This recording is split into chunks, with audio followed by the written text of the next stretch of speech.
Facebook world, I'm back again, day 4 of the 13 Holy Nights. Again, this is a tradition, part of Rudolf Steiner's Anthroposophical tradition.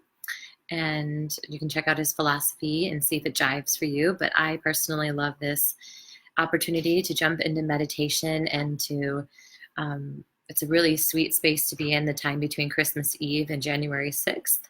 Kind of like the time is suspended. And I even see jokes on Facebook like, what day is it? And there's this kind of timelessness that happens from Christmas Eve to the New Year, mostly because people are out of their normal routines.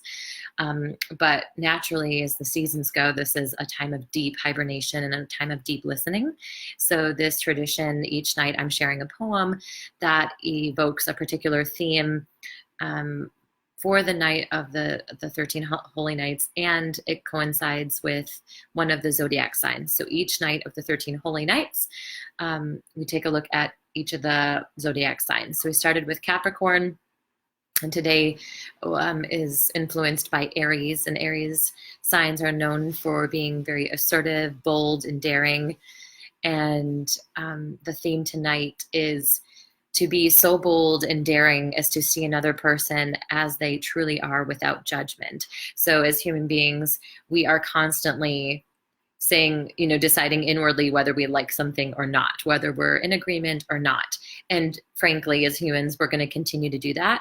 So if we can just bring our awareness to this as an invitation of this night's theme is to notice when those judgments arise. Oh, I like this. I don't like this. I agree or I disagree, or whatever comes up, and just being present, pure presence with another human being, and just try it out this week. And that's the poem that I brought today, is considering what the world would be like if instead of these judgments that create isolation, that create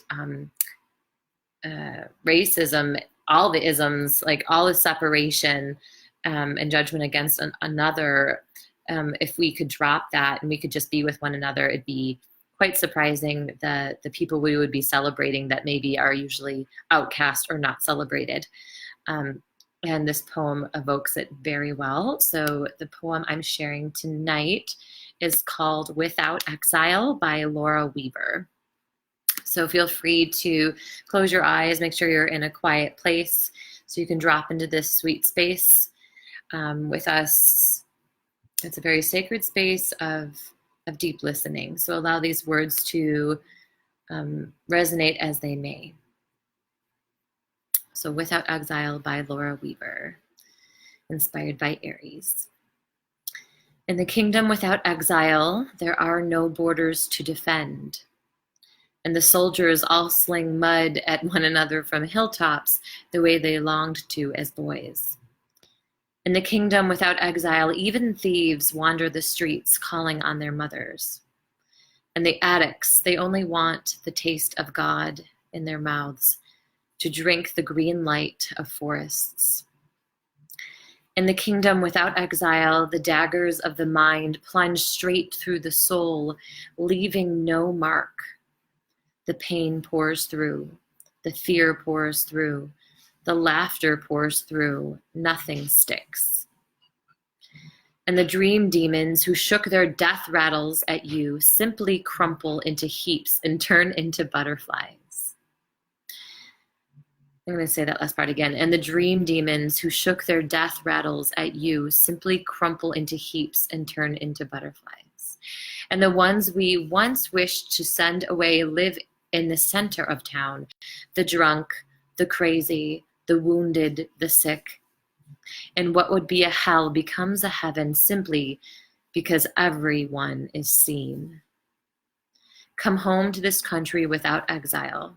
See yourself mirrored back 1,000 times. You, the surging, singing crowd, tearing down the barbed wire.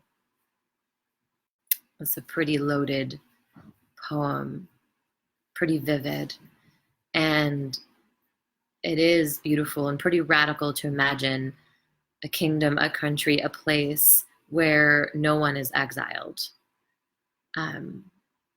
So Aries has that kind of fearlessness, that kind of brave audacity to maybe even be the creator of this kind of place where we can drop our judgments and just be with another human being, and see all of them, hear the longings in their heart, see their,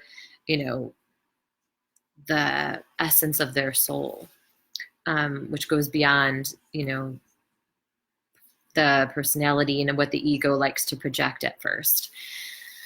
So I think this is a really beautiful invitation, and being in this kind of still beautiful practice of 13 Holy Nights brings a sweeter contemplation to these words, these provocative words. So I'd love to hear what you think. And if you haven't had a chance to see the other nights and the other poems I shared, each night is really pretty juicy.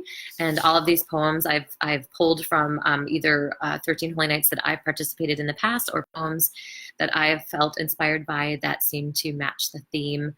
And I invite you to join along. We'll be completing this on January 6th, but every night I'll be showing up with a new theme, correlating with the zodiac sign, and new poems to evoke something to contemplate as we sit in this beautiful void together of the sacred holy nights.